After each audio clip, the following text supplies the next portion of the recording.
यात्रा में होते तो मालूम क्या होता?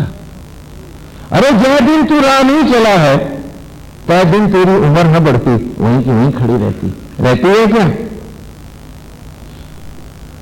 तो जब समय भी यात्रा कर रहा है, तेरी उम्र घट रही है, कम होती जा रही है, वक्त नहीं रुका, तूने यात्रा की या नहीं की, उसने तो यात्रा को यात्रा ही गिना, और हर साल तेरी जिंदगी का अगला उम्र कहने को बढ़ी, जबकि साल घट गया।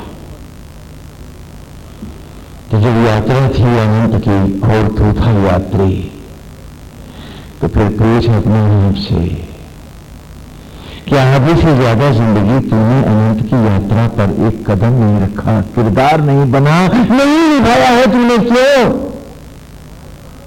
जबकि वक्त नहीं, इसे यात्रा ही माना है, इसीलिए बचपन से तुझे बुढ़ापे तक, प्रौढ़ावस्था तक ले आया है। वक्त ने ये नहीं कहा कि इसने यात्रा आरंभ नहीं करी तो इसे मैं बच्चा बना रहने दूं, माना क्या वो, तो तू क्यों मान गया फिर? और आज भी तुम चाहते हो कि अनंत की राह पर ईमानदारी से न चले, मंजिल पर बैठ के आइसक्रीम नहीं खाएंगे, रास्ते में चूसते चलेंगे, तो जाहिर है गाड़ी कहीं ना कहीं लड़ेगी, पहले थाने में होंगे, फिर अस्पताल पहुंचा दी जाएंगे। और अगर रस लेने के लिए हम किनारे बैठ गए हैं, तो भी तो हम अपने साथ बेईमान हो गए हैं, क्योंकि वक्त नहीं रुका है, हम ही रुक गए हैं। यात्रा तो यथावत थी, हमने यात्रा को भी धोखा दिया है। तो यही यहां की ऋचाओं में है। यही मधुसंज्ञा कह रहा है कि मैं यात्री था, मैं पथिक था, मैंने पथ नहीं छोड़ा। आपको एक उदाहरण दिया था कि एक महादानी के पास सब लोग जाते थे, वो सबको बड़े खिलाता था, कर्ण के जैसा दानी था वो। तो बड़े भारी विशाल काय दो पक्षी आए और वहीं उसके पेड़ों पर उतर आए, तो दानी ने उनसे कहा, आप भी नीचे आ जाओ, प्रसाद पा लो। पक्षी उतर गए, उसने उनको आने के दाने दिए, सब उन्होंने, दोनों ने पर पेट खाया। और उसके बाद वो पूछने लगा हाथ जोड़ के वो दानी उनसे कि ये पक्षीराज, आप कहां जा रहे हैं? तो पक्षियों ने कहा, ये प्रश्न बेमानी है, हम तो यात्री हैं, हम तो यात्रा पर हैं, बहुत लंबी उड़ानें हैं हमारे मित्र, जहां जो मिल जाता है पा लेते हैं, अनंत के यात्री हैं, फिर बढ़ जाते हैं। तो कहा तो लंबी यात्राएं हैं, तो कुछ सामान मेरे से अपने पास लेके रख लो, रास्ते में काम आएगा। तो उसने 2 गठड़ियां आम की बना दी कि आप लोग ले जाओ। तो इन परिंदों ने उत्तर दिया, मित्र, ये गठड़ियों का मोह हम नहीं कर पाएंगे। आज यदि तेरी गठड़ियां हम स्वीकार लेंगे तो हमारे पंख झड़ जाएंगे, फिर हमारी यात्रा तो न हो पाएगी, और दिल्ली समय की हमें तेरे ही आंगन में खा जाएगी, हमारी तो यात्रा भटक जाएगी। इसलिए जितने हम खाते हैं, शेष हम विसर्जित करते हैं और पंख फैला अपने गंतव्य की ओर अनंत पथ पर उड़ते चले जाते हैं। और वे पक्षी उड़ गए, और हम हैं कि गठड़ियों में लपेटे बैठे हैं, और सिर्फ गठड़ियों की खातिर आप सब झूठ बोलते हैं। स्वामी जी, ये कोई थोड़े ना हो सकता है। सच क्या है कि गठड़ियों का क्या होगा, गठड़ियों का क्या होगा, यही बात है ना। हाय गठड़ियां मेरी, ये मेरा तेरा, ये आसक्ति, ये लोग, ये मोह, ये तो हमें उस अनंत के मार्ग पर जाने नहीं देता है। और पक्षी जानते हैं जहां उतरेंगे विधाता वहां भी आने लाएगा, जैसा लाएगा मिल जाएगा। जो आज जिला रहा है कल भी वही जिलाएगा, तो कल की इतनी लंबी चिंता क्यों? मेरा अनंत की यात्रा है, मैं अपनी जगह पर रहा हूं। और हम हैं कि मार्ग भटक जाते हैं। प्रकृति में आदमी की नकल कुछ जीव जंतु करते हैं, जैसे चूहा, वो भी अन्न बटोरता है आप ही की तरह, आपका संग जो करता है। लेकिन ये मनोवृत्ति जंगलों में चूहों की नहीं होती है। बड़ी अजीब बात है। जंगल में 100-100 कुत्तों के झुंड होते हैं, और यही कुत्ते जब शहर में आ जाते हैं, हम लोगों के साथ कर लेते हैं, तो कुत्ता कुत्ते का बैरी हो जाता है, स्वभाव उसका भी बदल जाता है। हम किसी से रंग क्या लेंगे, हम तो रंग देने वाले लोग हैं। अब मजा देखिए, फिर कहते हैं क्या कुत्ते की तरह लड़ रहा है, हैरान है कुत्ता, किसी ने तुम्हें ये स्वभाव दिया और गाली भी मुझे ही दे रहा। कितनी विचित्र बात है। जंगलों में 100-100 200 कुत्तों के झुंड होते हैं, बड़े डिसिप्लिन से रहते हैं। इन डिसिप्लिन अगर होती है तो हम लोगों का साथ करके शहर में आते,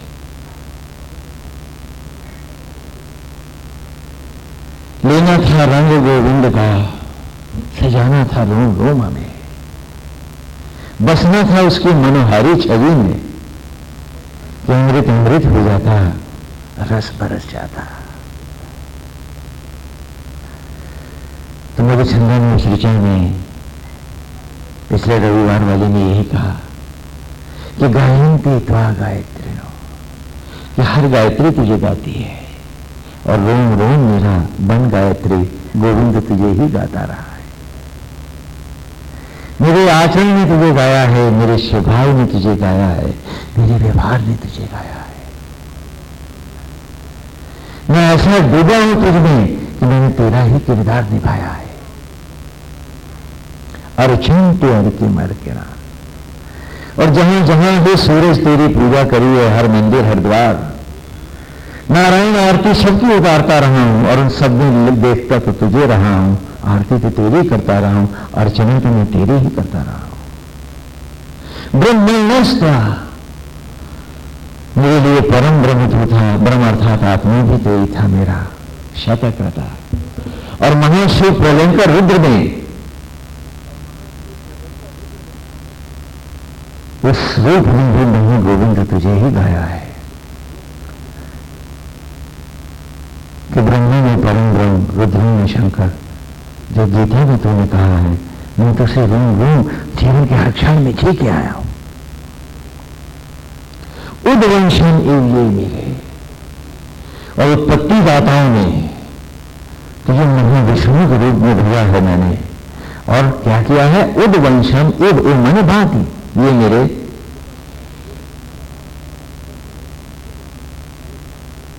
तुम्हें बांसुरी तेरी सुनी है। मैंने झूमते हुए गोप गोपियों को देखा है, मैंने उनके भावों को प्रकट किया है, और अचानक मुझे दिखा है कि तू ही तो प्राण है, तू ही तो प्राण वायु है, तू ही तो आत्मा है, ये तन ही तो बांसुरी है, तू सांस न दे ये बजेगी कैसे। तो सारे सचराचर में, सारे सचराचर में हर रूप को बांसुरी की तरह बजाने वाला हे गोविंद तो ही है। कि कृष्ण बांसुरी बजाता है और गोपियां नाचती हैं। हमने कथाएं तो पढ़ी, लेकिन कभी जाना कि हम सब उसकी बांसुरियां ही तो हैं। जिस दिन वो वायु प्राण नहीं फूंकता है, ये बांसुरी फिर कहां बजती है, ढेर हो जाती है चित्र की लकड़ियों पर। और आज ये बांसुरी है कि कृष्ण से हटके ही बजना चाहती है, कैसी विचित्र बात है।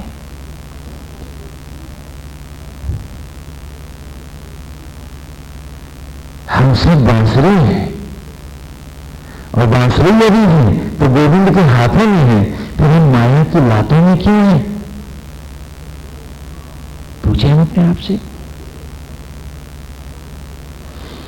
कि परमेश्वर के हाथ में बजने वाली वस्तु नहीं हम, तो आसक्तियों के जूतों से माया की ठोकरें खाते हम लोग वहां कैसे जा पहुंचे? कितनी सुंदर प्रार्थना है, क्या अमृत है उसका। और आज की ऋचा में है, आज की ऋचा में बहुत सारी उपमाओं को एक साथ मधुचंदा में ले लिया है कृष्ण की। यत सानु सानु आरोह भूर स्पष्ट कर्तवम तदिंदो अर्थम चेतते यूथेन विष्णुर रेचति रेचति। यह आज की ऋचा है। यत माने जिस प्रकार, जैसे सानु कहते हैं घुमड़ते हुए बादल को, पर्वत को, फैलता हुआ भ्रम का पर्वत जो हमें सत्य नहीं देखने देता, हमारे मन में छा जाता है। सानु सानु माने सूर्य, सानु माने उत्पत्ति, सानु माने अंकुर, अंकुर जो फूटता है। आरोहित माने आरोहण करना, फैलना, विस्तार को प्राप्त होना। ध्वजारोहण आपने सुना ना, ध्वजा फैलती है, आरोहित होती है। तो और सूरज का आरोहित होना, गगन में उठना।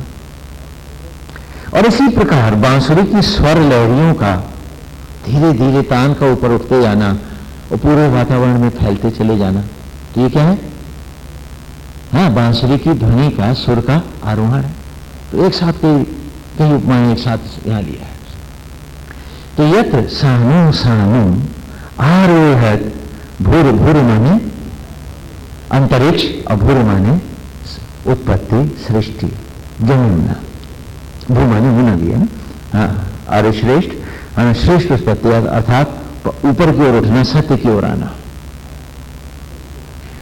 तद माने ऐसे, इंद्रा, इंद्रा माने ब्रह्म ज्वाला, महान ईश्वर, जो भी, उसके कई अर्थ हैं। चेतते माने चैतन्यता को प्राप्त होना, जागृत होना, प्रस्फुटित होना, बजने लगना। यूथ कहते हैं समूहों को। यहां समूह ग्वालों के भी हो सकते हैं, समूह बछड़ों के भी हो सकते हैं, समूह ग्रहों और नक्षत्रों के भी हैं। यूथ माने समूह, यूथ ही। और विष्णु शब्द के कई अर्थ हैं। विष्णु कहते हैं बांसुरी को, पुनः बांसुरी आई है गोविंद की ना। विष्णु माने बांसुरी भी है, और विष्णु माने बरसना भी है, विष्णु माने बरसना भी है।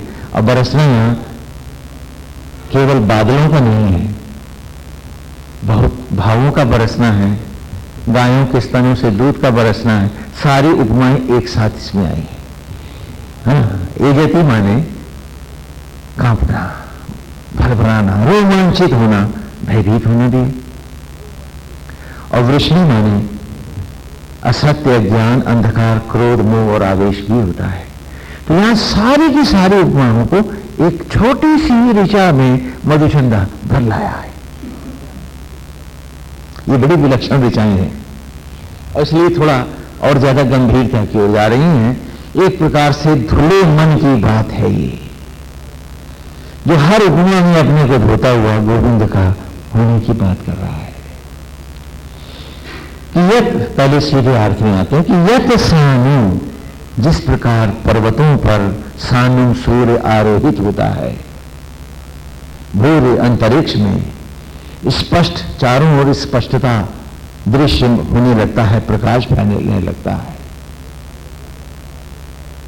कि जैसे पर्वतों पर सूर्य होता है उजागर और फैलता जाता प्रकाश उसका, और पुनः वो अपने कर्तव्य को धारण करता है।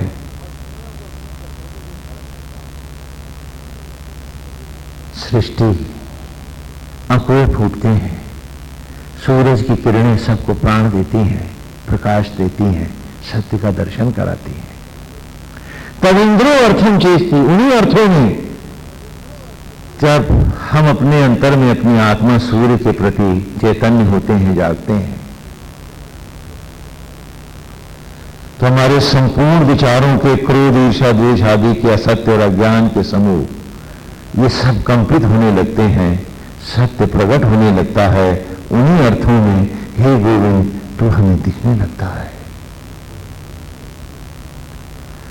जैसे अंधेरे बिटते हैं बाहर, काश ऐसे ही हम भी उतर आए होते अपने भीतर।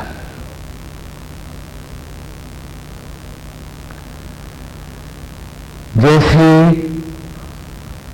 जीवन को सूरज की किरणें रश्मियां देती हैं, भूरि स्पष्ट कर्तव्य, कर्तव्य को प्राप्त होना। उसी प्रकार ये आत्मा तो ही तो है जो निरंतर हमारे अंतर में यज्ञों के द्वारा हमारे रोम रोम को ज्योतिर्मय बनाता है, अन्न को रक्त और ज्योतियों में वैसे ही लौटाता है जैसे बाहर सूरज वैसे भीतर। हे सूर्य, हे सूर्यों को तेज देने वाले हे आत्मा, आप भी तो ऐसा करते हैं। काश हम उपमाओं से आपको पढ़ पाए होते, जान पाए होते। देखिए ना, एक उदाहरण है। हम अक्सर भौतिक जगत की में तो सीमाएं लांघ के जीना चाहते हैं, यहां तक कि सत्य को भी केवल मुखौटा, मेकअप बना के रखना चाहते हैं, उससे आगे कुछ नहीं चाहते। असत्य जगत को जीने में हमें बहुत अच्छा लगता है और हर सत्य की हम चिता जलाते हैं, और फिर भी हमारे मन में भाव रहता है कि हमको हर कोई ईमानदार कहे, हमें हर कोई चरित्रवान कहे, हर कोई हमारी तारीफ करे। एक भयंकर चोर भी अपने आप को चोर कहलाना पसंद नहीं करता। पापी को, जो पाप करके आया है, वो भी जानता और सब जान रहे हैं, यदि आप उसे पापी कहें तो आपसे लड़ जाता है। क्यों लड़ जाता है? क्यों उसे बुरा लगता है? आप झूठ बोलते हो और कोई आपसे कह दे कि झूठ बोलते हो, मक्कारी कर रहे हो, तो आप बुरा मान जाते हो। क्यों मान जाते हो? क्योंकि आप में ना कोई चोर है, ना कोई बुरा है, ना कोई पापी है, क्योंकि आप सब उस पिता के बनाए हो। तो स्वभावतः ठोकर लगना नैसर्गिक स्वाभाविक बात है। चोरी करके भी मैं चोर नहीं कहलाना चाहता, क्योंकि सच में मैं चोर नहीं हूं। मुझे तो उस परम सत्ता ने पवित्र हाथों से बनाया है, मैं चोर नहीं हूं। लेकिन मैं अपनी कायरता, कमजोरी, पाप, झूठ और लोभ के कारण ऐसा बन बैठा हूं। ये कुसंग है जिसने मुझे रंग दे दिया है, असंगत में आ गया हूं,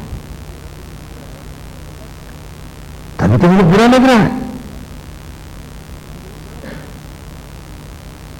तो फिर जब मैं इस बात को जानता हूं,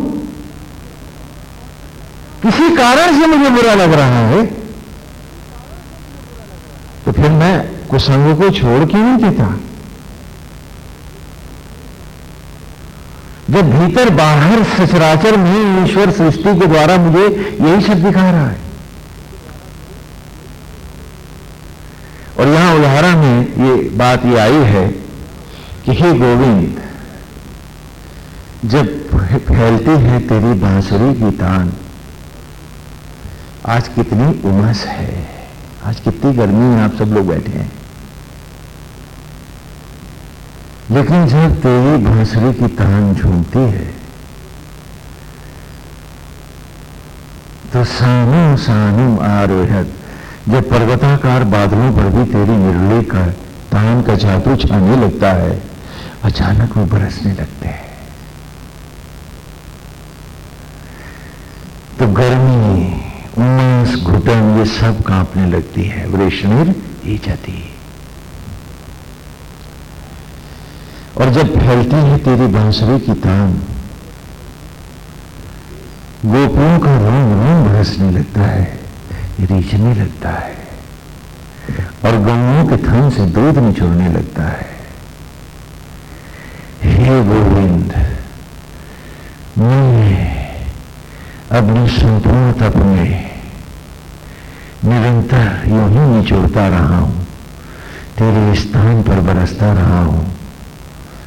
उभरती रही हैं ज्योतियां तेरे उस प्रकाश के सम्मोहन में मैं सम्मोहित होता रहा हूं, और तेरी अनहद की बांसुरी बजती रही है, मैं रोम रोम भीगता रहा हूं।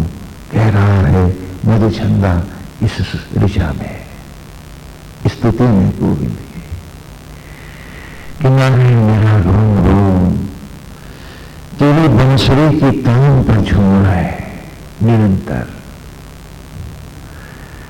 मैंने जा रहा मुझे।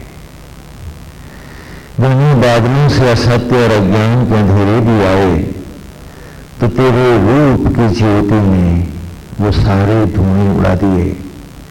और यूं गोविंद, मैं तेरी तान पर निरंतर थिरकता रहा हूं, रोमांचित होता रहा हूं और यूं ही बरसता रहा हूं। इसलिए आज देवयान के इस पथ पर तेरे सामने आ गया हूं। उसकी एक एक ऋचा में मधुछंदा की, उसके जीवन भर की गहराइयां हैं। अब इसलिए इन ऋचाओं को सूत्रात्मक भाषा में ही उगा रहा है, क्योंकि ये इनके शब्दों की गहराइयां इतनी भारी हैं कि कहते हैं कि जो डूबेगा सो पाएगा। और वस्तुतः वो डूब के जाके इन ऋचाओं में दिखा रहा है, हम सबको राह दे रहा है कि अरे पगले, तुझे भी तो ऐसे ही चलना है।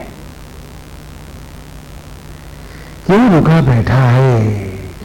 जब उम्र नहीं रुकी है, जब अवस्था नहीं रुकी है, जब वक्त नहीं रुका है, तो तू अनंत की राह का पथिक था, गठड़ियों में कैसे बंध गया है? क्यों गंवा रहा पंख अपने? चल फिर उड़ चले। और पिछले सूत्रों के में हमने स्पष्ट किया था कि ये हमारी स्वाभाविक अवस्था नहीं है जहां हम और आप हम सब बैठे हैं। और एक स्थूल उदाहरण देके आपको समझाया था कि जैसे गोताखोर उतरता है सागर की गहराइयों में, जल में, पानी में उतरता है, तो उसका उद्देश्य है कि कुछ मोती चुनने गया है, कुछ अनुसंधान करने गया है, और इस चैम्बर की ऑक्सीजन के खत्म होने से पहले ही उसे वापस लौटना है। नहीं तो यही चैम्बर जो उसको जीवन दे रहा है सागर की तलहटी में, इसीलिए ऑक्सीजन के खत्म होते यही उसकी मौत का सबब होगा और वो मर जाएगा। बोलो, मुझे बात समझ में आती क्या? तो वेद ने भी कहा in the ocean of gravity, माया के सागर में तू भी तो ये शरीर का एक ऑक्सीजन का चैम्बर खोल ओढ़ करके उतरा हुआ है। उस अवस्था और इस अवस्था में क्या कोई विशेष भेद है? ये तो सामने है। तो तू यहां पसर क्यों बैठा है? फिर यह गठड़ियां क्यों बांधी है? अरे सागर का गोताखोर सोचेगा जमीन तो फोकट की, अलावा मकान बनाए ले, कोई खरीदना भी नहीं पड़ेगा, तो नींव भरते भरते ही मर जाएगा वो, तब तक ऑक्सीजन खत्म हो जाएगी। और अगर बना भी लेगा तो उसकी किस काम का? और तुमने जो बनाई है महल, चौबारे और अट्टालिकाएं, कल ये तुम्हारे किस काम के? किस काम के? क्योंकि तुम तो होगे ना, तो फिर ये किस काम के? और उसी को तुम अपनी उम्र पिलाते नहीं हो। सोचो, विचार करो। और भूल गए थे कि तुम अनंत की राह के पथिक हो, और पथिक सुखपूर्वक चलते रहने को ही अपनी सार्थकता मानता है, रुकता नहीं है। कि जाना नहीं जब अनंत की राह, तो रुकना कैसा? ठहराओ तो मौत हो जाएगी। रात अंधेरी होगी, बीच राह में भटक जाएंगे, जब मंजिल ही न होगी तो कितने भयभीत होंगे, जाने कहां कहां खो जाएंगे, कितने जन्म, कितनी योनियों में। तो रुकता नहीं है। हम हैं कि रुके हुए हैं, चलते नहीं है।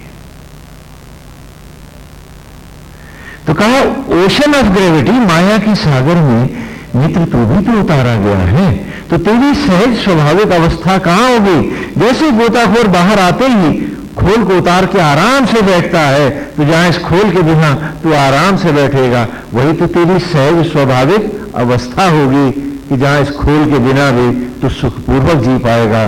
तो वो तो क्षीर सागर है। तो मान क्यों नहीं लेता कि वहां से यहां आया था, कि कुछ तप करके अपनी शक्तियों को रिकॉन्स्टिट्यूट करके तुझे लौट मंजिल तक जाना है, तो धरती को क्यों मंजिल बनाए बैठा। हमारे सामने लक्ष्य भी स्पष्ट है, जो कभी नहीं थे स्पष्ट, वो आज स्पष्ट है। तो हम पूछें कि हम चलेंगे क्या?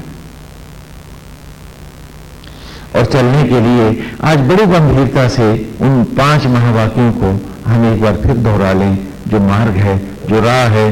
क्योंकि अब भी यदि हम नहीं जागे तो कब जागेंगे? तो 5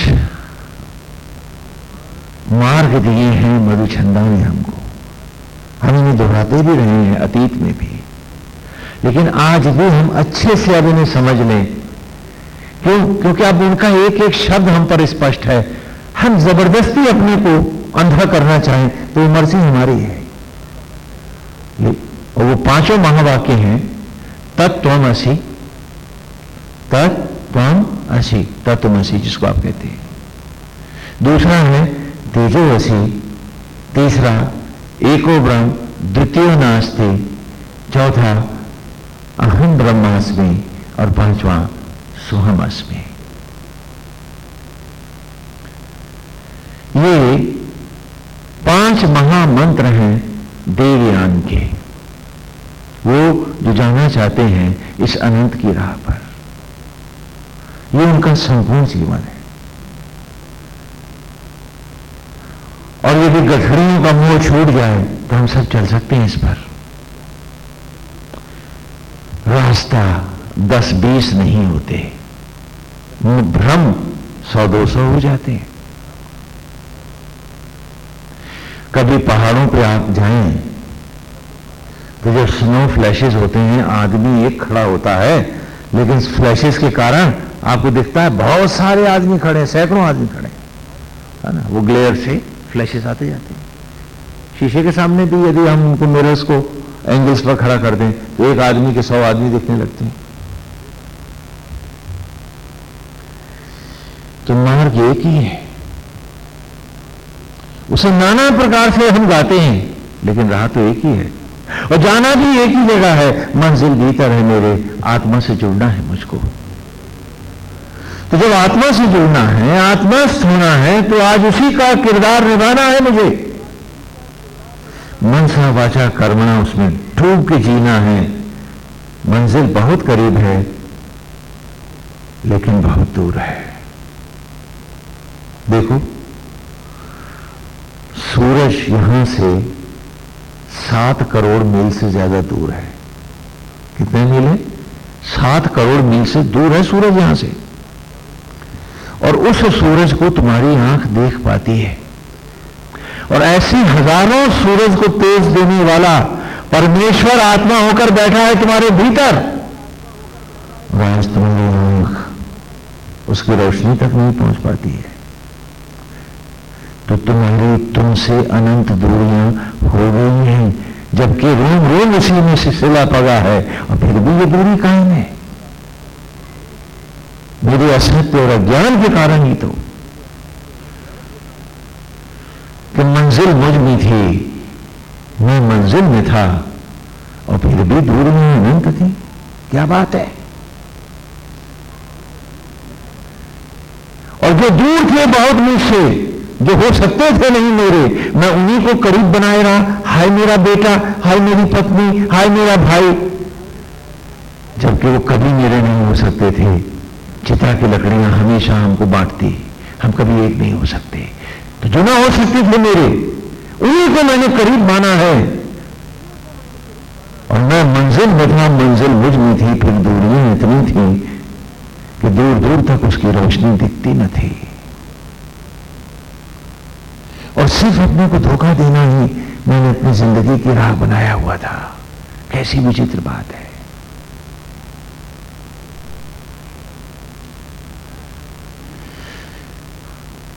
कैसी विचित्र बात है। और यही वो 5 महावाक्य है कि जब याद आई, सुधि आई, तो सोचा देवयान पर चलूं कैसे। मंजिल भले मेरे भीतर है, लेकिन इंद्रियां तो बहिर्मुखी हैं, भीतर चलूं कैसे। तो यही गुरुकुल में मुझे 5 ये महावाक्य उन तपस्वी ऋषियों के द्वारा मिले और जो जीवन की राह बने। संपूर्ण जीवन को उन 5 महावाक्यों में ढाल के अनंत की राह के यात्रियों ने दिया था मुझे। वही मेरे झंडा बता रहे हैं कि उसी राह चला को भी मैंने पाया आपको कि तत्त्वमसि वह तुम हो। यहीं से गुरुकुल में मेरा पाठ्यक्रम आरंभ हुआ कि तत्त्वमसि वो तुम हो। मुझे नाना ऋषियों ने पढ़ाया, तब जाना मैंने, पहचाना मैंने। तो क्या किया, अपनी ही भावना का, अपनी ही आत्मा का रूप, हे नारायण, हे परमेश्वर, मैं तुम्हें देता चला गया तुमको पाने के लिए। क्या किया, पलथी के जैसा चबूतरा बनाया। आज आप मंदिरों में जाते हैं, लेकिन कभी आपके भाव स्पष्ट नहीं होते हैं। अतृप्ति और इच्छाओं के लिए, भौतिक वासनाओं के लिए भगवान के घर आप बर्तन लेके पहुंचते हैं। और वो दयालु भी मुस्कुरा के तुम्हारे बर्तन भर देता है कि मौत ही मांग रहे हैं, क्या करूं, जो मांग रहे हैं वही तो दूंगा। अरे ये मुझको मांगने क्यों नहीं आते,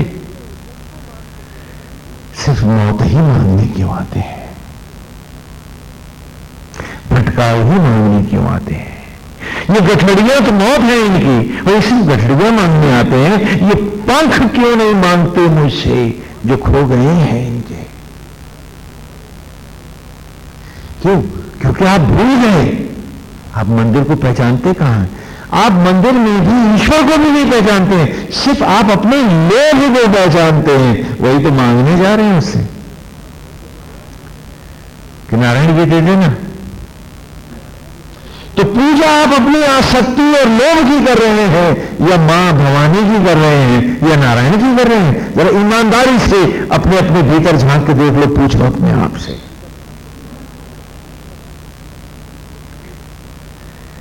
कि माया से छूटना कौन चाहता है? हम तो मंदिर में भी और माया मांगने को गए थे। क्या बात है?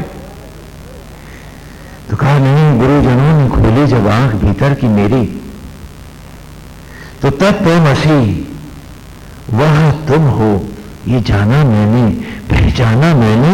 तो अपनी ही धारणा का रूप हे नारायण तुझे देता गया, क्योंकि आत्मा का कौन सा रूप? वो तो अव्यक्त है, निर्गुण है, परम ब्रह्म है, असीम है। अभी अव्यक्त है, उसकी व्याख्या ही नहीं हो सकती। तो क्या किया, अपनी ही धारणा का स्वरूप हे नारायण, हे अव्यक्त तुझे देता चला गया, क्योंकि जैसी भावना है तू तो वैसा रूप मान लेता है अपना। तो तुझे रूप देने में तो मुझे कोई कमी न थी, कहीं कुछ पूछना न था। तो क्या किया, बनाया, पलथी के जैसा चबूतरा बनाया। जैसे मैं बैठता हूं ध्यान, तो वैसे एक प्लेटफॉर्म बना देता हूं मंदिर का, धड़ के जैसा गोल कमरा लगा बनाकर, सिर के जैसा गुंबद बिठाकर, और अपने ही जूड़े का कलश सजाकर बनाया घर तुम्हारा, नाम दिया मंदिर, देवालय, घर तुम्हारा, प्रतिबिंब मेरा। कि इस घर की हर ईंट तो तू लगा रहा है प्रभु। ये तो महानतम पवित्रतम तीर्थ है जो शरीर है मेरा गोविंद, ये तो भवन है तेरा।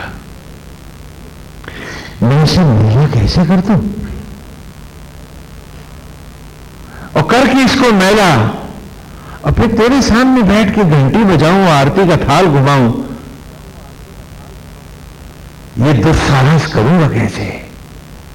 और कैसे करते हैं हम लोग? हम पूछे अपने आप से। अरे भाई, आज सुन रहे हो, कल सुन ना पाओगे। आज चल सकते हो, और कल तो लेट के जाओगे, तो अब न सुनोगे तो कब सुनोगे मित्र मेरे।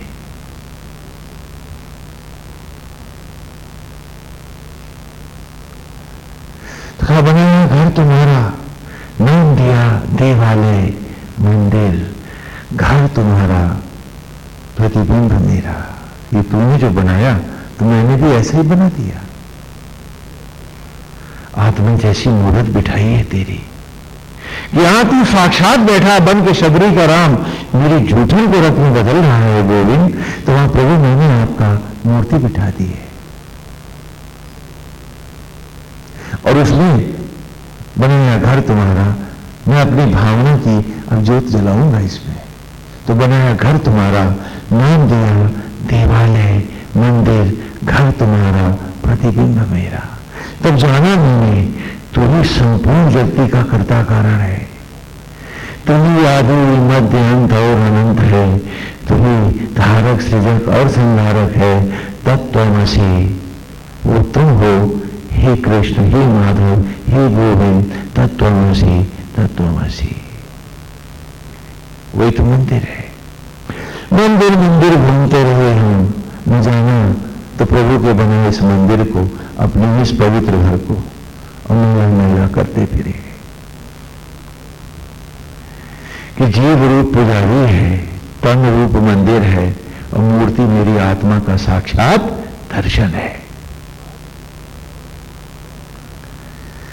तो पहला महावाक्य है हमारे जीवन का, वे जो जाना चाहते हैं अनंत की राह पर,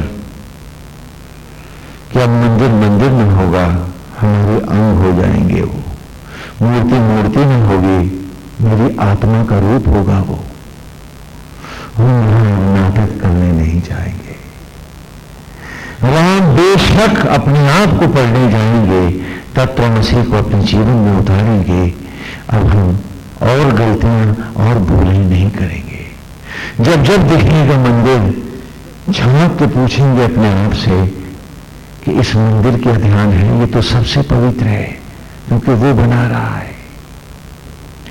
जिसकी वहां मूर्त लगी है वो साक्षात बैठा है भीतर मेरे। मुझे याद है ना, किसी मैले विचार से, क्रोध से, दंभ से, बदले की भावना से, गंदी चेष्टाओं से कहीं मैं मैला तो नहीं कर रहा। तो जब जब वो गुंबद दिखेंगे, फहराती हुई दिखेंगी वो पताकाएं, मैं रोम रोम झांकूंगा भीतर अपने, और बार बार पूछूंगा अपने आप से कि क्यों रे पुजारी, ये मंदिर मैला तो नहीं किया?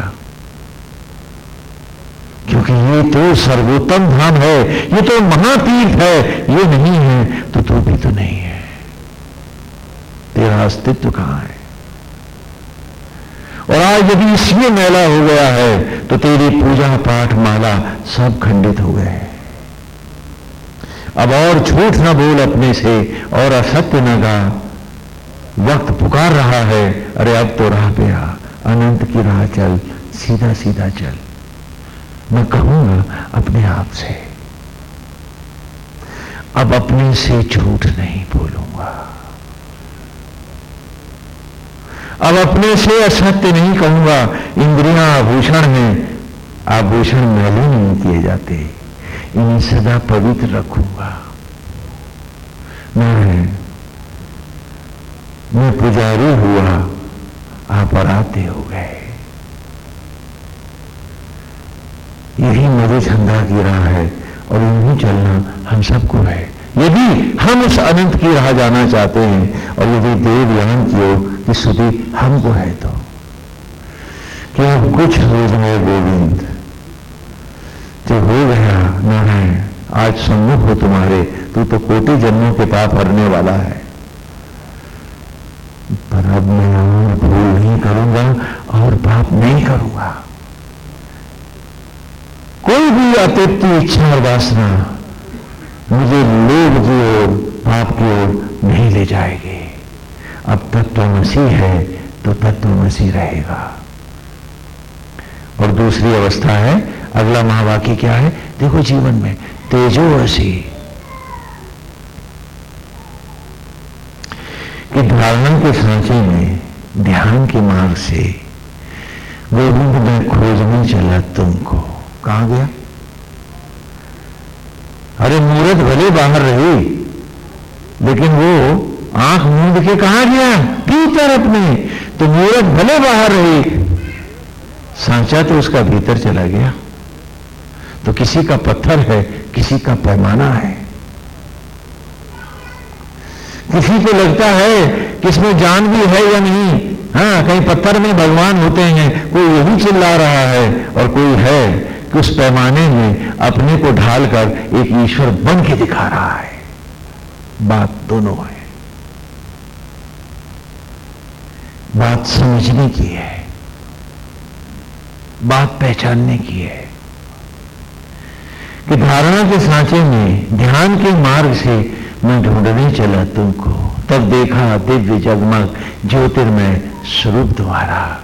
तेजोवसी तेजोवसी, you are the light, lone light, अकेला प्रकाश है तू, और कोई प्रकाश नहीं यहां पर। सिर्फ रोशनी है तो तेरी है, और रोशनी है तो तू है। तेजोवसी तत्सवितुर, ऐसा सूर्य की जैसा तेजस्वी यदि कुछ भी सचराचर में है तो हे आत्मन, सारा तेज उसका तू ही है। तू हटे जग मिटे।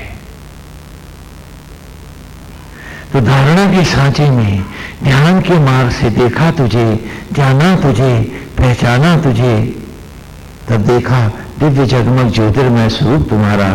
तेजोवसी तेजोवसी, तेज हो तुम, तेज हो। भले प्रकाशित हो सहस्त्र सूर्य, 1000 सूरज भी जगमगाएं तो क्या, मुर्दा आंखों को रोशनी कहां। हे आत्मन, तेरे ही तेज से देख सकेंगे आंखें युग से युग तक। तेरे ही तेज से भस्मी के अंबार, चिता की लकड़ियों पर मट्टी का हो गए ढेर। तेरे ही तेज से भस्मी के अंबार बारंबार जीवन के कोलाहल में लौट सके। हार गए सब ज्ञान विज्ञान, तेजोवसी तेजोवसी। तू न होता तो मट्टी इंसान कैसे होती, तेरा तेज न होता तो आंख देखती कैसे।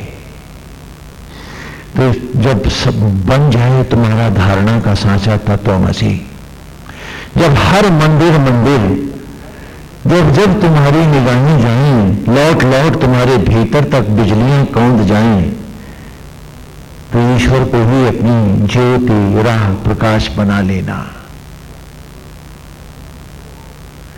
कि नारायण, अब आप ही की रोशनी में रहना है। अब विषयों की मोमबत्तियां, आसक्तियों के दिए और लोभ की लालटेनें नहीं जलेंगी। गोविंद तेरे हैं तो तेरी ज्योति में तेरे रूप की मनभारी छवि में जिएंगे। अब तो सब नहीं बस तुमको देखेंगे कि तू है, तभी तो ये सब है। तेजोवसी। Can't we do that? क्या हम ऐसा नहीं कर सकते? बताइए, क्या हम ऐसा नहीं कर सकते? क्या ये मुश्किल है? अरे जब सब में नारायण का भाव होगा तो सुख का भाव होगा। ईर्ष्या द्वेष लोभ मोह,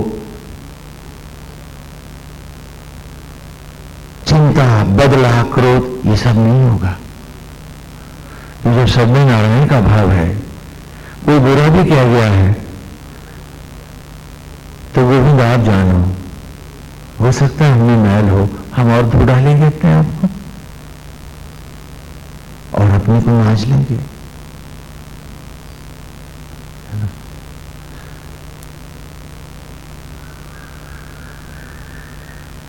तेजोवसी तेजोवसी,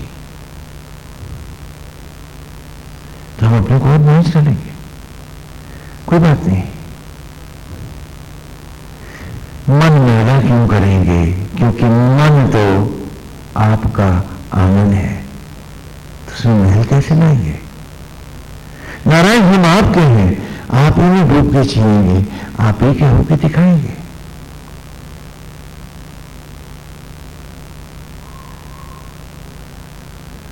उठता बैठता सोता जगता यह है जाप कि मन जपता रहे उसको अनहद मौन होकर, और अंतर देखता रहे उसकी मनोहारी छवि को, और कल्पना की बाहें अंग अंग उससे लिपटती रहे, ज्योत जलती रहे, तेज बरसता रहे।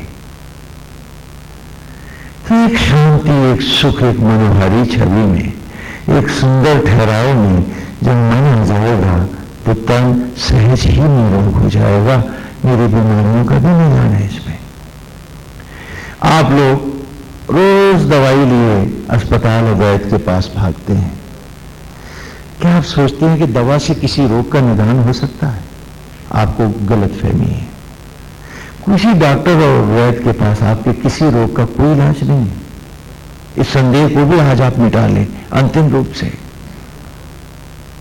वो सिर्फ रोग को मिटाने के लिए, शरीर को शक्ति देने के लिए दवाई देता है। रोग तो शरीर स्वयं मिटाता है। अगर ऐसा ना होता तो तेरे घर में कोई भी नहीं मरता, हम जिंदा ना रखते उसे। तो वो तो खाली बूस्टअप करता है बॉडी के डिफेंसेस को और थोड़ी मदद कर देता है यथा बीमारियों के निरोग के लिए, है ना, उन दवाइयों को देता है जिससे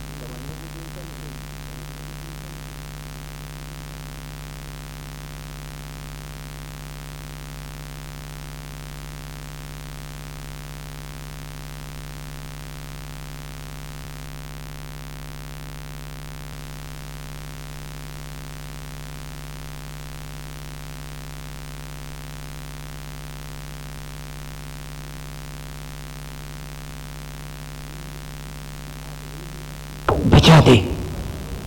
बोले मेरी बात समझ में आ रही है? न कि वो आपके रोग का निदान कर सकता है, और पुनः उसने उस बीमारी से बचाने के लिए शरीर को शक्ति तो दी, लेकिन जिन कारणों से आप रोगी हुए हैं उसका निदान कौन सा डॉक्टर या वैद्य कर सकता है? उसका निदान तेजो ऐसी ही कर सकता है कि जब उसकी मनोहारी छवि में रूप में बस जाएंगे और जब शरणागति पूर्ण हो जाएगी तो एक बड़ा भारी आश्वासन कल के भय को भी तो समाप्त कर जाएगा कि प्रभु तो है, गोविंद आप है, फिर चिंता किस बात की? पहली बार हम जानेंगे कि सुखद जीवन क्या होता है। अभी तक तो ईर्ष्या में, तनाव में, क्रोध में, लोभ में, आसक्तियों में हम जीवन के क्षणों को बर्बाद करते नहीं हैं, बस ये कड़वाहट ही पीते आए। इसीलिए क्षणिक सुख कभी चमका तो कभी दुख बहुत बड़ा खड़ा हो गया। यही तो है असली सच्चा सुख, तो उसके रूप में बसने में, उसकी मनोहारी छवि में, उसके निमित्त होकर जीने में है कि प्रभु हमारे कर्तव्य में खोट न होगा। बाकी आप जानो, हम तो आपके निमित्त होकर जी करके कर्तव्य करके दिखाएंगे। इसमें बताइए आपको क्या तकलीफ हुई इन 2 महावाक्यों में? हमने घर छोड़ने की बात नहीं की, हमने ये भी नहीं कहा कि काम धंधा छोड़ दो, हमने ये भी नहीं कहा कि नाते रिश्ते छोड़ दो, हमने कहा उनको भी सत्य में ले लो। तो सच में लेने में कोई पाप है कि झूठ में ही लेके जीना है? हम पूछा अपने आपसे। हमने ये नहीं कहा कि आप घर छोड़ के भाग जाओ, कहा है क्या? हमने केवल ये कहा है कि रिश्तों के धोखे बीच में से हटा दो, चलो अब ईमानदारी से जिएंगे, इसमें बुराई क्या है? तो फिर आप इफ एंड बट क्यों लगाते हो? आप इस सत्य से भागते क्यों हो? जरा हमसे पूछ बांधे तो अपने आप से कि हम क्यों नहीं चलना चाहते, हम क्यों नहीं चल पा रहे? क्या हम इतना बड़ा झूठ बन गए हैं कि अब सत्य को स्वीकारने का साहस हमने नहीं रहा है, तो हम बहाने खोज रहे हैं? हम पूछे अपने आपसे। नहीं तो इसमें मुश्किल क्या है? इसमें तो आनंद ही आनंद है, इसमें तो सुख ही सुख है।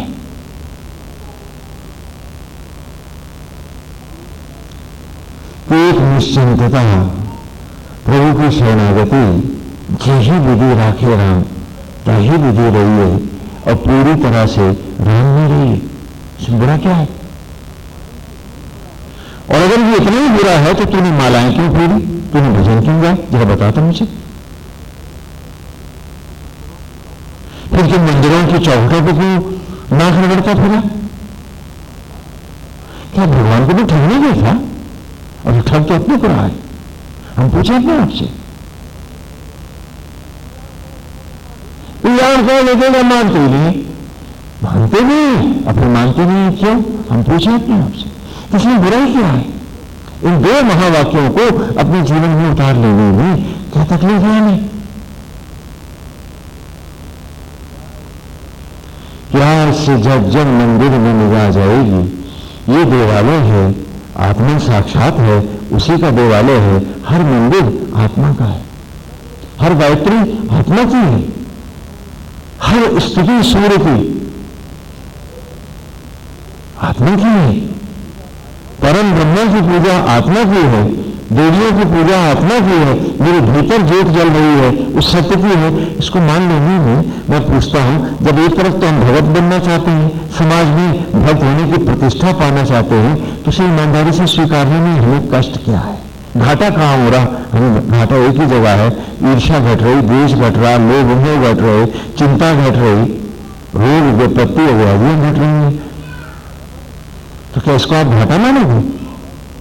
और यदि ये घाटा नहीं है, आप सोचते हो कि बीमारियों से बच रहे, अच्छी बात है, तो पूछो अपने आप से कि फिर चलते हैं हम क्यों नहीं है? और तब आता है तीसरा महावाक्य,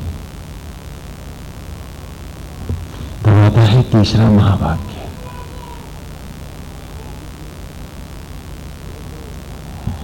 एको ब्रह्म द्वितीयो नास्ति, मेरे तो गिरधर गोपाल, दूसरे में कोई गाती है मीरा। और इसका दूसरा मतलब यही तो, एको ब्रह्म द्वितीयो नास्ति, ना अस्ति, नहीं है दूसरा। तो क्या कि धारणा के सांचे में, ध्यान के मार्ग से वो समाधिस्थ जब देखा अपने आप को, फिर खुली आंखें और देखता हूं चाहूं, तो क्या पाता हूं? क्या देखता हूं? तू ही तू है, तू ही तू है, तू ही तू है। नारायण आप ही तो हो हर ओर, क्योंकि आप ना हो इनमें तो ये सब भी कहां होंगे।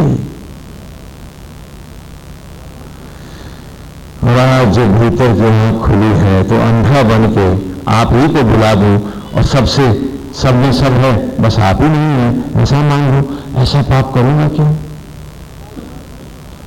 तो कहा धारणा के सांचे में, ध्यान के मार्ग से देखा तुझे, फिर खुली आंख देखा चाहूं, क्या देखा? तू ही तू है, तू ही तू है, तू ही। ये समाधि है मेरी। आपने आंख नीचने को समाधि बना रखा है, नहीं। समाधि का अर्थ है उस अग्नि के सदा सम्मुख रहना, नारायण को सदा अपने सामने रखना, मन को उसी में डुबाए रहना, इसको क्या कहेंगे? समाधि। सम्यक भाव से अपने ही आराध्य में सदा बसे रहना, इसमें हम क्या कहेंगे? खाली आंख नीचने की बात समाधि नहीं होती है। हाँ, दुर्भाग्य से शब्दों के संदर्भ बदल गए हैं, इसलिए आप लोगों ने अर्थ भी वैसे कर डाले। तो है ना, वो समाधि तब जाना मैंने, पहचाना मैंने क्या कि तू ही तू है, तू ही तू है, तू ही तू है। अब यहां व्यवहारिक रूप से वो बढ़ता है आगे। ये गृहस्थ के उपरांत की का ये वाक्य है, क्योंकि जीवन को हमने एक क्रम के रूप में लिया है ना। 4 वर्ण हैं और 5वां विवर्ण है। पहला है गुरुकुल,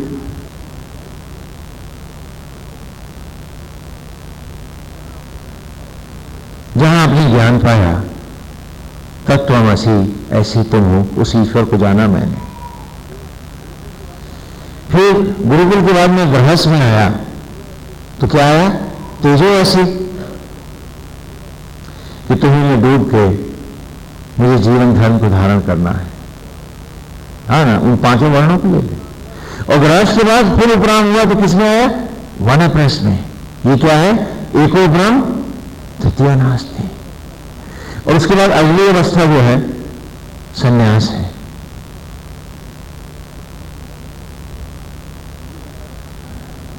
ये जो वर्ण है वो आएगा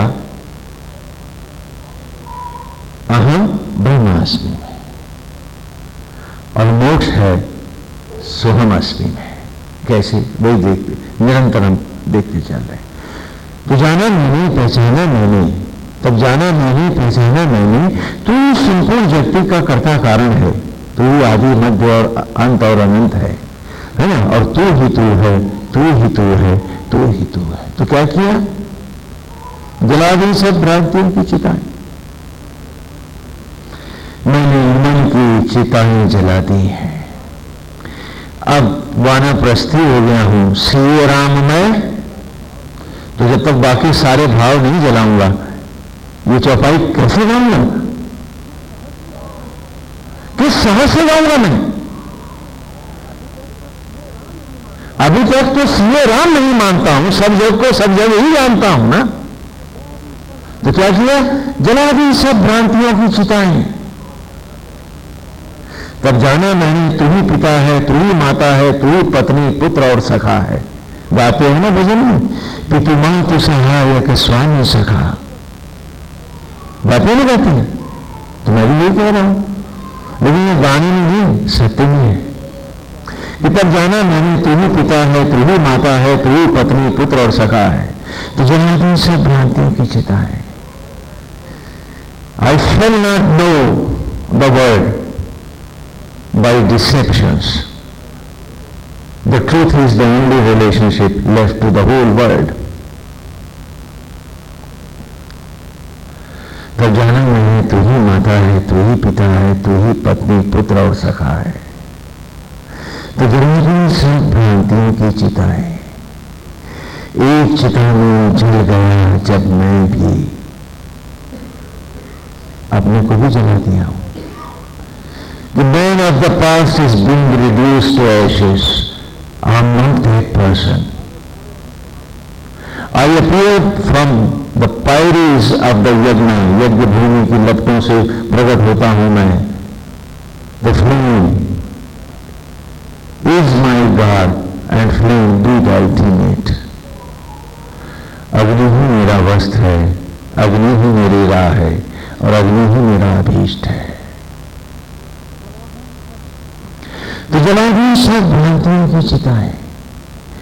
एक चिता में जल गया जब मैं भी,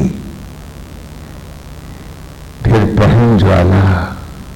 ये लपटे यहां से ही संन्यास को जा रहा है। पहन ज्वाला, बैठ गया हूं सम्मुख तुम्हारे, सब में तू ही है, तेरे सामने बैठा हूं। फिर पहन ज्वाला, बैठ गया हूं सम्मुख तुम्हारे, तू ही तू है, तू ही तू है, तू ही तू है, एको ब्रह्म द्वितीयो नास्ति। कब तक झूठ और असत्य को लाता भी रहूंगा? वो परिवार है तो तेरा, मैं तो निमित्त हूं तेरा। घर में रहूंगा, घर की सेवा कर लूंगा, बाहर निकलूंगा तो उसी भाव से संसार की सेवा करूंगा। न मेरा कोई अपना है न पराया है, मेरा सर्वस्व तू है, और तू सब में बैठा है तो सब मेरे। इस भाव से है, न किसी और भाव से है।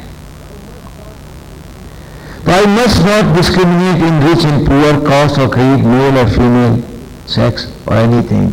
आई shall treat everybody the divine temple of Lord Vishnu, and I shall be devotee to the devotees. कि मैं भक्त का भी भक्त बनूंगा और प्राणी मात्र में आपको देखूंगा। न कोई संकल्प होगा न विकल्प होगा। अब तो गोविंद तू ही तू होगा, क्योंकि यात्रा है अनंत की। मैं पेड़ों से लिपट गया मार्ग के, तो पथिक बढ़ेगा आगे कैसे? जो यात्रा में संग चलेंगे उन्हें भी तेरा रूप जान धारण करूंगा, प्रणाम करूंगा, लेकिन रुकूंगा किसी के लिए नहीं, किसी के लिए नहीं, क्योंकि अनंत के यात्री रुका नहीं करते, वे तो चलते ही रहते हैं। वे ठहरते नहीं, वे रुकते नहीं, वे इंतजार नहीं करते। वे सबका भला चाहते हैं लेकिन अपनी राह बढ़ जाते हैं। वो जो निपट जाते हैं मार्ग के दृश्यों से, अपना बैठते हैं राह की वस्तुओं को, वो भटक जाते हैं, तो वो उनके लिए भी दुख नहीं करते, उनकी भी मंगल कामना करते हैं और अनंत के यात्री अपनी राह बढ़ते चले जाते हैं, वे रुकते नहीं है। वो जो करते रहते हैं केवल नाटक और ड्रामे, वो हर साल वही करते हैं। वे न पीछे हटते हैं संभवतः और न ही आगे बढ़ते हैं निश्चित रूप से।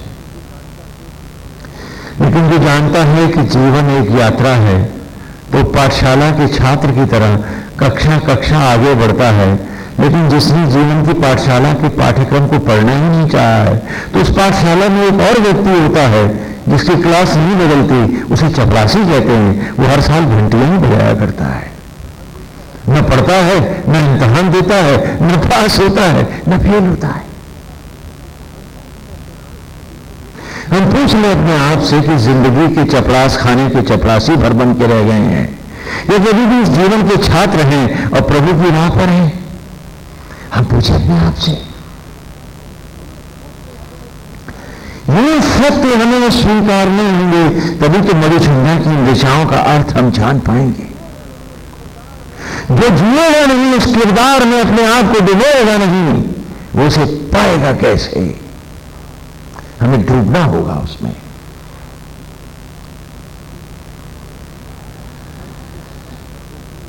संत के वचन कड़वे क्यों लगते हैं? क्योंकि हम सत्य से भाग जो रहे होते हैं, नहीं तो मीठे लगते हैं। यहां राह दिखा दिया, अरे क्या रोशनी की है, चलना है, आज कसम खाते हैं हम चल के दिखाएंगे। और तब अगली अवस्था आती है, देखो द्वितीय नास्ति के बाद अहम ब्रह्मास्मि, ये चौथी अवस्था है जो आज मधुचंदा में हम गा रहे हैं आपके सामने। क्या है चौथी अवस्था? ध्यान से सुनो। तुम कहते हो कि तुम सब जानते हो, और आज ऋषि दिखा रहा है कि क्या ये भी तुम जानते हो कि धारणा के सांचे में तत्त्वानासी, ध्यान के मार्ग से तेजोवासी, नथ के 10 इंद्रियों रूपी नाग कालिया हो समाधिस्थ, एको ब्रह्म द्वितीय नास्ति। मैं करने लगा तन रूपी सामग्री को ब्रह्म ज्वालाओं में यज्ञ, जो पूरे 10 सूक्त आप पढ़ के आए हो, 9 सूक्त 10वें में चल रहे हैं, दोहरा लेना उसको। इंद्रेण संगही वृक्ष से संयमानो अभिविषा मंडू समान वर्चसा। इंद्रिय ब्रह्म ज्वालाओं में आत्मा आचार्य प्राण उपाचार्य के साथ ही जब यजमान भी जीव भी प्रकट होता है संग ही वृक्ष से, और ये सब इकट्ठे संग संग निकल जाते हैं ब्रह्म अग्नियों में, ब्रह्म ज्वालाओं में। मतलब आप तो हवन कराते हैं तो आचार्य तो अपनी दक्षिणा लेके चला जाता है, लेकिन मधुचंदा कह रहा उस यज्ञ की नहीं, इस यज्ञ की बात कर रहा हूं कि इंद्रेण संग ही वृक्ष से, ब्रह्म ज्वालाओं में साथ साथ जुड़ के संजगमानो, यजमान के सहित आचार्य उपाचार्य सामग्री के साथ जब गए निचोड़। आपने कभी सुना ऐसा यज्ञ कि यज्ञ की ज्वालाओं में सारे चले गए? वो कहता नहीं वही यज्ञ होता है। हाँ, अगर ये ऐसा कोई पंडित जी सुन ले तो किसी घर हवन कराने ही न जाए, क्योंकि आगे में झोंकते। इंद्रेण संगही वृक्ष से संयजमानो अभिभूषा मंदिर समान वर्चसा। जब आचार्य उपाचार्य यजमान सामग्री के साथ ब्रह्म अग्नियों में निचोड़ गए तो एक नई सृष्टि हुई। एक जगमगाते मोती सा एक नवजात शिशु प्रकट हुआ उन्हीं ब्रह्म ज्वालाओं से। हमने जाना, माता ने जाना, हम भूल गए थे कि ब्रह्म ज्वाला ही सबकी मां है और वो आदि कुमारी है। और उस बालक में क्या है? आत्मा आचार्य होकर विराजमान है, प्राण उपाचार्य होकर उपस्थित है, और जीव यजमान भी तो शिशु में है। तो सब इकट्ठे में जाते तो अभिभूषा मोती जैसी एक नई सृष्टि होती कैसे? आइए आज इस चौथे महावाक्य में यही ऋचा है, और ये महावाक्य दोनों आपके सामने हैं। वेद कह रहा है कि धारणा के पुष्ट सांचे में ध्यान की मार्ग से वो समाधि में करने लगा तन रूपी सामग्री को ब्रह्म ज्वालाओं में यज्ञ मैं जीव जो यजमान हूं करने लगा तन सामग्री को ब्रह्म ज्वालाओं में यज्ञ। तब जाना मैंने मैं ही माता हूं, प्रकृति रूप मैं ही मां हूं, मैं ही पिता हूं, आत्मस्वरूप अहम ब्रह्मास्मि नारायण कि मैं ही वो ब्रह्म हूं, तद्रूप हो रहा हूं, सांचों में ढलने जा रहा हूं, ढल के दिखा रहा हूं मैं। इंद्रिय संगही वृक्ष से संयमानु अभिभूषा मंदिर समान वर्चसा। वो यज्ञ उत्पन्न नहीं करता, ये यज्ञ उत्पन्न करता है। जो सामग्री इसमें जाती है नया उत्तरोत्तर उत्थान का एक नई सृष्टि पाती है, एक नया रूप, नया जन्म, नया जीवन पाती है। यही किसी यज्ञ ब्रह्मज्ञों का विलक्षण भाव है।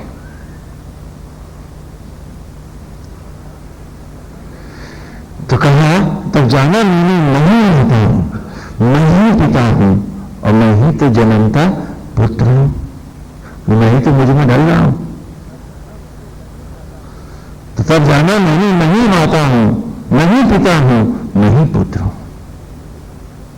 होकर तन रूपी सामग्री यज्ञ ब्रह्म ज्वालाओं में धारणा के सांचे में ढलने लगी है, जमने लगी है। मेरे ही शरीर में मैं पुत्र बन जन्मने लगा। भजता रहा था जिन्हें कल तक आराध्य रूप तत्वमसी में आ जाओ। भजता रहा था जिन्हें कल तक आराध्य रूप की मेरे आराध्य हैं गोविंद, आप मेरे आराध्य हैं। आज उसी सांचे में ढल भीतर अपने तद्रूप जन्म ले रहा हूं मैं।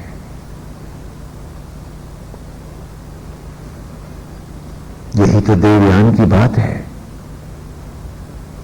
और गीता में कह रहे हैं कि शुक्ल कृष्ण गति हेते जगता शाश्वती मते, कि दो मार्ग हैं अर्जुन, एक पितृयान है धूम्र मार्ग है जिसका, एक शुक्ल मार्ग है देवयान है जिसका।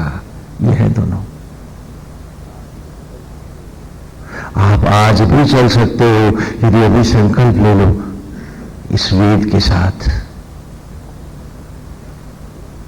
करने लगा मैं तन सामग्री को ब्रह्म ज्वालाओं में यज्ञ, होकर शरीर रूपी सामग्री यज्ञ ब्रह्म ज्वालाओं में, लौटती हिरण्य धाराओं में, धारणा के पुष्ट सांचे में, वो तत्वमसीगत सांचा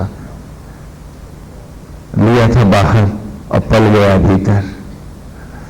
मैं जमने लगा, मैं ढलने लगा, मैं पुत्र बन जन्मने लगा। तो क्या प्रसव की पीड़ा है ये, प्रसव की पीड़ा है ये, प्रसव का आनंद है।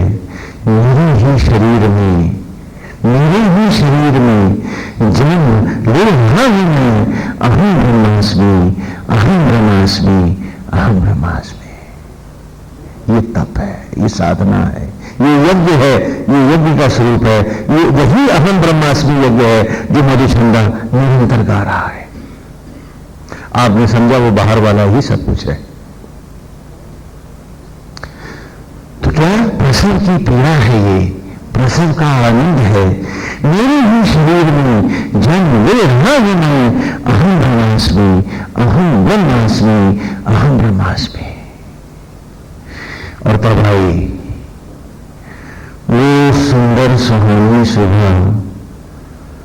नया शिशु अभिभूषा, एक ज्योतिर्मय मोती प्रकट होने को है, वो है सोहमअस्मि। तो हम उदाहरण दे रखा है चिड़िया के अंडे का। तो कहते हैं कि तुमने देखा अंडे का जल, अंडे में खोल और पानी तो है, तो तुमने देखा अंडे का जल धारा के सांचे में, तत्वमसि। और कौन सा सांचा है उस खोल में? है कोई? तो तुमने देखा अंडे का जल धारा के सांचे में, ध्यान के मार्ग से, अंडा सेती चिड़िया का भाव, ध्यान के मार्ग से समाधिस्थ होता धीरे धीरे चूजे का रूप धारण कर लेता है, बच्चा बन जाता है। और हो जाता है जब चूजा पूर्ण,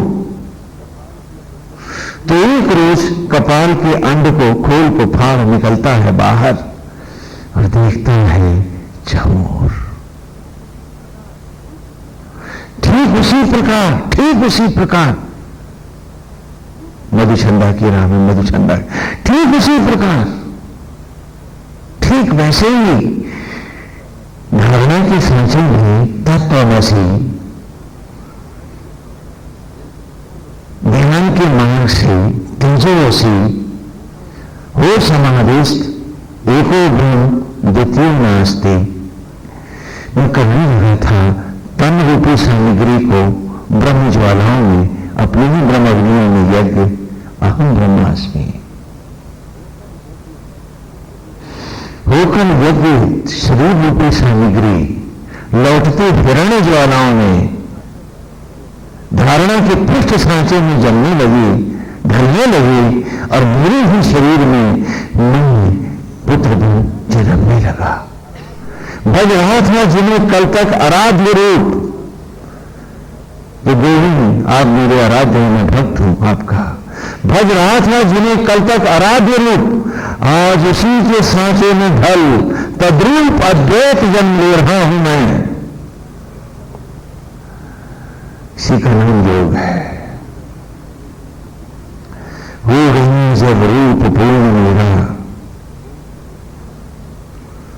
तो एक रोज ब्रह्मांड रूपी कपाल को फाड़ जगमग ज्योतिर्मय स्वरूप को धारण करता हुआ बाहर, और सिंहन का नाद करता अनंत में लय हो गया, खिलाड़ी हुआ, उपासक उपास्य हो गया। सोहमअस्मि, सोहमअस्मि, सोहमअस्मि। और ज्योतियां ही ज्योतियां प्रस्फुटित हो रही हैं। लगता है कि अभी ब्रह्मांड से वो ज्योतिर्मय रूप मधुचंदा प्रकट होने वाला है। आहुतियां चल रही हैं, मधुचंदा गा रहा है, मधुचंदा ज्योति के रूप में बदलने जा रहा है। जागेश्वर में वासुदेव आराध्य पीठ पर विराजमान है, और व्यासपीठ पर स्वयं वेद व्यास बैठे हुए हैं। जेता माधु छंदस साथ में आहुतियां दे रहे हैं उस विलक्षण स्थली पर, उस ज्योतिर्मय स्थल पर। ये 5 महावाक्यों का मार्ग है जो देवयान की ओर जाता है, और बाकी सारे मार्ग तुम्हारे पूजा और पाठ के तुम्हें सकाम मार्ग में, धूम्र मार्ग में पितृयान की ओर ले जाते हैं। निर्णय तुमको करना है। हर कथा में, हर लीला में हमने यही पढ़ाया है। आज कजरी तीज है, बड़ा पावन पर्व है। स्वयं गौरी व्रत करती हैं माताएं, उमंग के साथ जुड़ी हुई कथाएं हैं। लौटती पार्वती की कहानी है, पूर्व की कथा है कि उमा ने महाशिव से कहा कि राम, श्री राम का आप इतना ध्यान क्यों करते हैं? तो महाशिव ने कहा कि वे स्वयं महाविष्णु का अवतार है। उन्होंने कहा कि जो अवतार है स्वयं परमेश्वर है, ये अपनी पत्नी के वियोग में भटक रही है, इतना भी नहीं जानते कि उनकी पत्नी कहाँ है। तो ये कैसे आश्चर्य की बात है कि परमेश्वर है। शिव ने समझाया कि परीक्षा मत लो, मानी नहीं और आगे लेके चलते, और स्वयं जानकी का रूप धारण करके भगवान राम के सामने प्रकट हो गई। तो रावण ने कहा, माता आज आप अकेले घूम रही हैं, बोले भंडारी कहां है? तो बड़ी लज्जित हो। दूसरों की परीक्षा लेने वाले, दूसरों का मोल तोल करने वाले अनजाने ही पापी हो जाते हैं, और हम सब वही पाप करते हैं जो यहां उन्होंने किया है। नारायणी हमको लीला करके दिखा रही हैं कि रोज पाप कमाते हो, और एक पाप भारी कितना है जरा देख तो डालो। अरे तुम्हें फुर्सत मिल गई स्वयं को जानने से, जो तुम दूसरों के पाप दिलाने चले गए थे।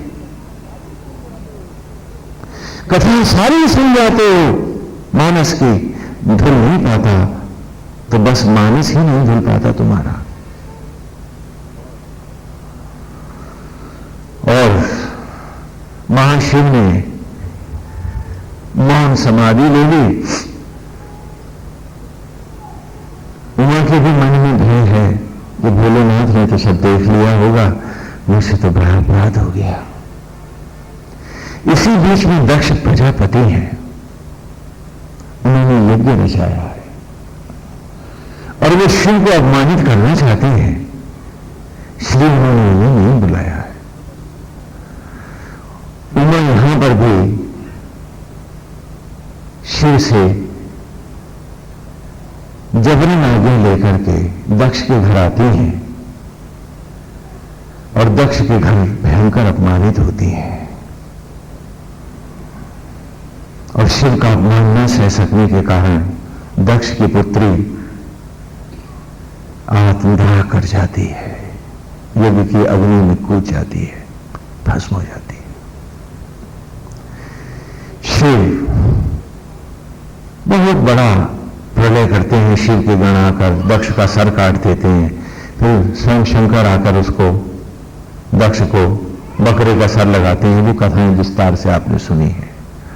लेकिन इस सारे प्रकरण में सबको दंड तो मिलता है, अगर नहीं लौट पाती है तो उन्हें ही नहीं लौट पाती है। दूसरों की परीक्षा लेने वालों को कितनी बड़ी परीक्षा फिर देनी पड़ जाती है। जो झूठ और असत्य में जीते हैं, काश वे एक बार एक क्षण सत्य में जीकर अपने को देख पाए होते तो कांप जाते, फिर ऐसी भूलें फिर नहीं करते। कहानी यहां पर भी लीला में हमारी है। दक्ष कहते हैं, दक्ष मान को जानते हैं आप? नहीं, दक्ष माने चतुर सयाना, बोलो है? कहते हैं वो फलाने फलाने कार्य में बहुत दक्ष है। दक्ष माने चतुर सयाना। तो ये हमारा चतुर सयाना मन जो है, यही तो दक्ष प्रजापति है। देखो देखो, अपने आप को देखो, क्योंकि सनातन धर्म की हर कहानी 10 इंद्रियां बाहर होने के कारण बाहर लीला करती है, लेकिन दिखाती तो भीतर को है। इसीलिए इसका नाम रहस्य लीला है। आप तो खाली रस लीला बना के चले गए। तो ना स्कूटर चला, ना आइसक्रीम ही चखी गई, सड़क के किनारे पड़े थे, मंजिल मिली नहीं थी। हाँ, वो भी बताया कि दक्ष अर्थात इस चतुर सयाने मन की बेटी दक्षता। उमा कौन है? दक्षता ही तो है। दक्ष की दक्षता, ये जीव, ये बुद्धि, हम सभी तो हैं। एक बार तप करके आत्मा शिव का संग तो पा लेती है, पा लेती है। हम सब ने पाया नहीं। आज आत्मा महाशिव तो साथ है, वही तो कृष्ण है, वही तो राम है। तो आज इस जीव ने, इस बुद्धि ने आत्मा का संग तो पाया है। दक्ष प्रजापति की पुत्री ने जन्म जन्म तप करके इस मनुष्य योनि को पाया है, आज ये रूप आया है। लेकिन बेटी जो ठहरी दक्ष की, तो अपनी चतुराई के कारण राम की परीक्षा लेने गई और जल मरी अपने बाप के घर। और हम सब भी तो चिता की लकड़ियों पर दक्ष प्रजापति के घर शमशान में जलते हैं और शिव ही तो खो जाते हैं। काश आज के त्योहार को हम सब समझ पाते हैं। ये खाली मेहंदी चढ़ाने की बात नहीं है, इन रक्ताब ज्योतियों को, लपटों को जीवन में धोने और पवित्र करने की बात है। नहीं तो दक्ष की पुत्री की इंतजार फिर चिता की लकड़ियों पर होगी और छूट जाएंगे महाशिव।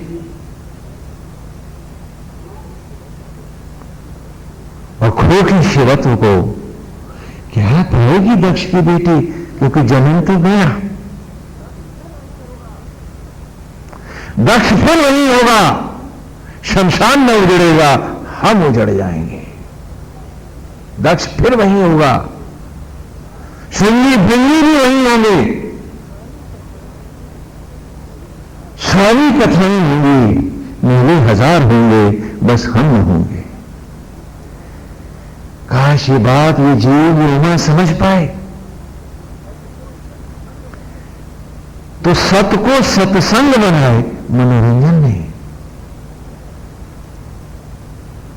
और उस सत्य में डूबती चली जाए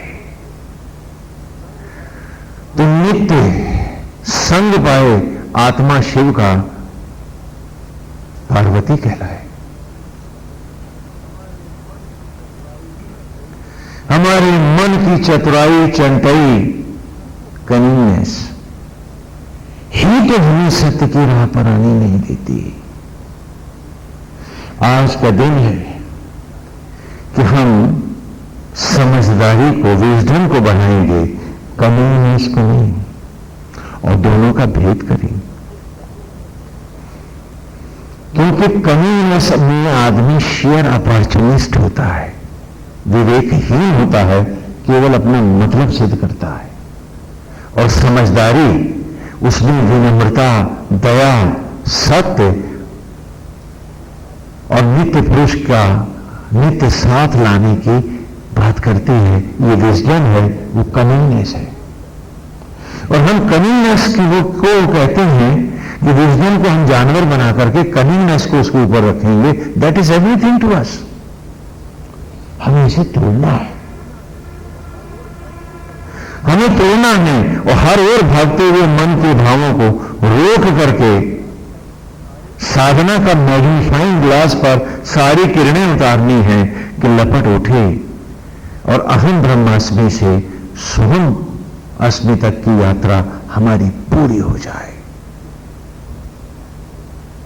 इसी के लिए ये 5 महावाक्य हैं। और मार्ग बड़ा सरल है कि मंजिल की तरफ कदम जो उठे उसमें भजन की मस्ती हो, उसमें जाप का आनंद हो, उसमें माला भी हो, उसमें झूम के नाचने की भी बात हो, मन आत्मा पर रीझता रहे। हम बांसुरी हैं उसकी, हम बांसुरी से बजते चलें, हम उसमें डूबते चलें, लेकिन कदम कदम पूरी ईमानदारी से यात्री हैं तो यात्रा को जारी रखें। फिर चतुराई के रास्ते जाकर अपने आप को भटकाने का प्रयास न करें। नहीं तो आज भी दक्ष प्रजापति का आंगन सजा है, मरते ही पांव तुम्हारे दक्षिण को होंगे। 12 जन्म की शूद्रता का प्रतीक 12 दिन का सूतक जो जन्म के समय मनाया था, इस जन्म का एक दिन और जोड़ करके 13 मुंह आ दूंगा तुम्हारी। इस एक जन्म की शूद्रता ही कमा के ले गया है और कुछ नहीं पाया है। इसकी मालाएं, इसकी पूजा सब धरी रह गई। क्योंकि अगर बालक तीसरे छमाही इम्तिहानों में पास भी हो जाए और सालाना में 0 ले आए तो साल तो पूरा ही बर्बाद है। तो कर गया एक दिन, इस जन्म का एक का प्रतीक एक दिन और बर्बाद, तो 12 ही को 13 ही करो। शूद्र पुनः महाशूद्र है। अब इसे पितृयान पर, हाँ, दक्ष प्रजापति के यहां लंका में ले चलो, दशानन रावण के पास, वहीं उसी की लकड़ियों में जिन पेड़ों के फल से बना है उन्हीं में जलेगा भी। क्योंकि हर बार इसका विवेक बुलाता रहा, इसकी आत्मा इसे पुकारती रही, लेकिन इसकी चंटता, इसकी चतुराई ऐसे बांधे रही कि प्रभु की राह इसने जाना ही नहीं माना। हर एक जगह सत्संग किया, फिर भी सत्य का संग इसने कभी न किया, रहा तो कुसंग के साथ ही। हमें सोचना है, हमें विचार करना है, हमें पूरी ईमानदारी से चलना है कि इन 5 महावाक्यों के मार्ग पर चलने के लिए हम बहुत प्रैक्टिकल होकर, जैसे गुरुकुल में छात्र चलते थे, हम भी आरंभ कर सकते हैं कि नित्य प्रति मंदिर जाएंगे, नियम बनाएंगे, नित्य प्रति मंदिर जाएंगे और जाकर के पूरी ईमानदारी से अपने को रोज सुबह शाम पढ़ेंगे। तत्वमसी में आ गए कि क्या आज सारा दिन मैं पुजारी की भावना से आत्मस्थ होकर, नारायण में बसकर, प्रभु की मुस्कान बनकर हर परिस्थिति में उनके साथ जिया? क्या उसकी मनोहर छवि निरंतर मेरे मन पे छाई रही और कोई भी ईर्ष्या, द्वेष, क्रोध, लोभ ने मुझे छू नहीं किया? मैं पूछूंगा अपने आप से। दिन भर का आचरण इस मंदिर का, उस मंदिर में बैठ के पढ़ूंगा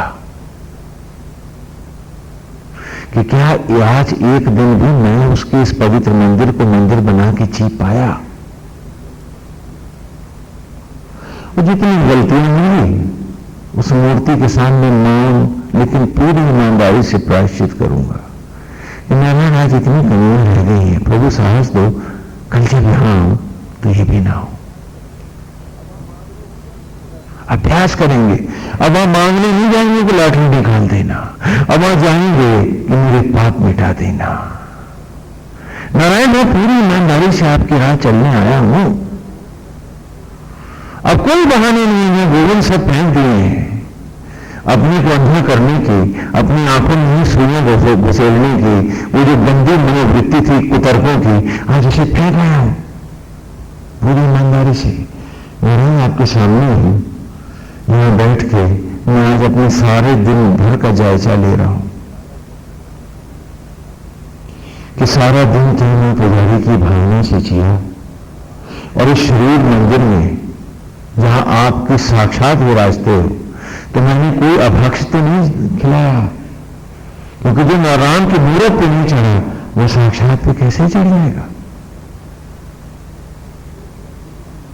कैसे चढ़ सकता है? जो मूर्ति को नहीं दिखा सकता, तो यहां तो प्रभु लेकर के उसी को तो रक्त में बदलेंगे। तो क्या मैं प्रभु का इतना अनादर और इतना पाप कर सकता हूं? पूरी ईमानदारी से पूछेंगे अपने आप से, पूरी ईमानदारी से रोज पूछेंगे अपने आप से कि आज मैंने कोई अभक्ष तो नहीं खाया, क्योंकि राम की मूरत पे जो मैं चढ़ा वो साक्षात पे कैसे चढ़ सकता है? दुनिया करती है, फलाने करते थे, फलाने ग्रंथ में स्वामी जी लिखा है, अब इन मक्कारियों को फेंक दो और सत्य को स्वीकार लो। मित्रों, कौन क्या करता था इसमें तुम्हारा उद्धार नहीं है। ईमानदारी से पूछो कि तुम्हें क्या करना चाहिए और किसमें उद्धार है तुम्हारा, अपने आप से पूछो।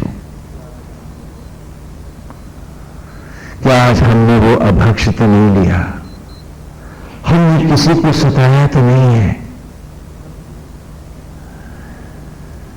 हमने इन इंद्रियों का गलत प्रयोग तो नहीं किया? क्योंकि ये तो आत्मा का आभूषण है। मूर्त के पुजारी क्या गहने दे सकता है, यदि वो गहने मूर्ति को नहीं दे सकता तो इंद्रियां तो साक्षात आत्मा श्री राम का आभूषण है।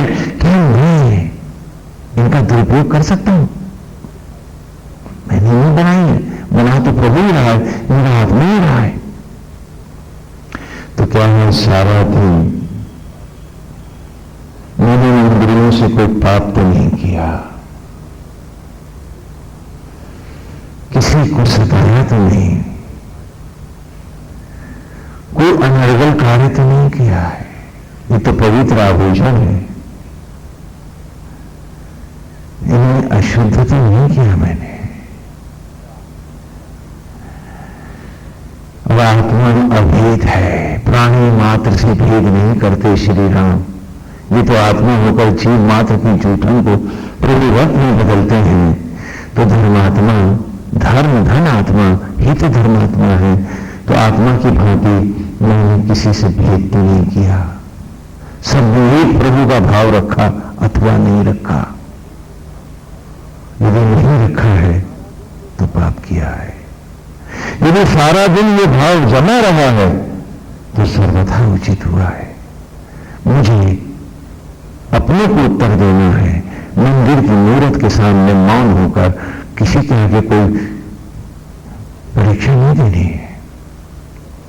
और फिर पूछना अपने आप से, तत्वमसी में आ रहे हैं हम, कि नारायण ने आत्मा होकर सांस धड़कन जीवन का हर क्षण दिया मुझे, कोई फीस नहीं ली, नारायण ने कोई इच्छा नहीं की क्या? कोई तनख्वाह दे रहे हैं उनको?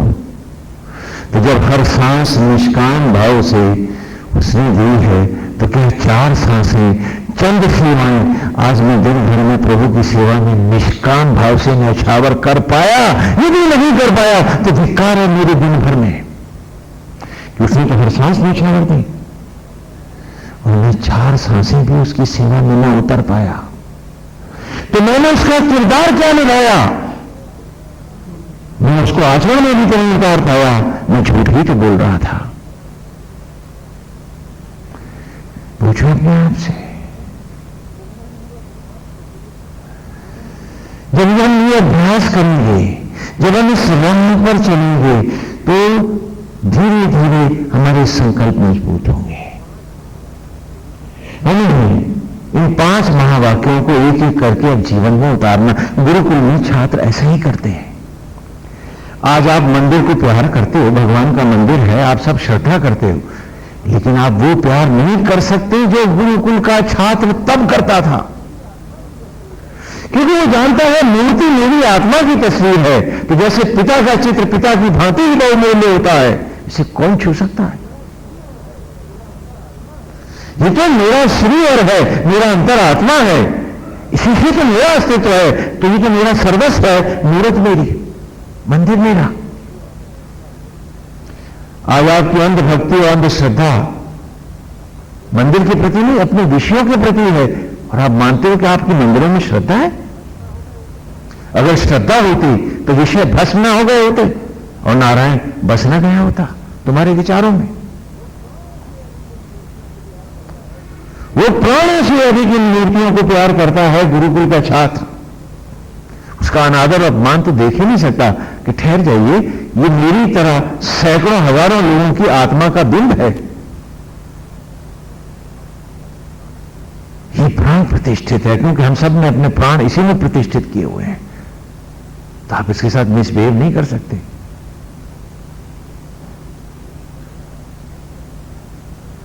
आज क्या ये भाव है हमारे में? गुरुकुल सत्य रूप आस्थाओं को लाता था जो कभी मिटती नहीं थी, और आज आप अंध आस्थाओं को ही आस्था मानते हैं जो मतलब में कभी भी बदल जाती है।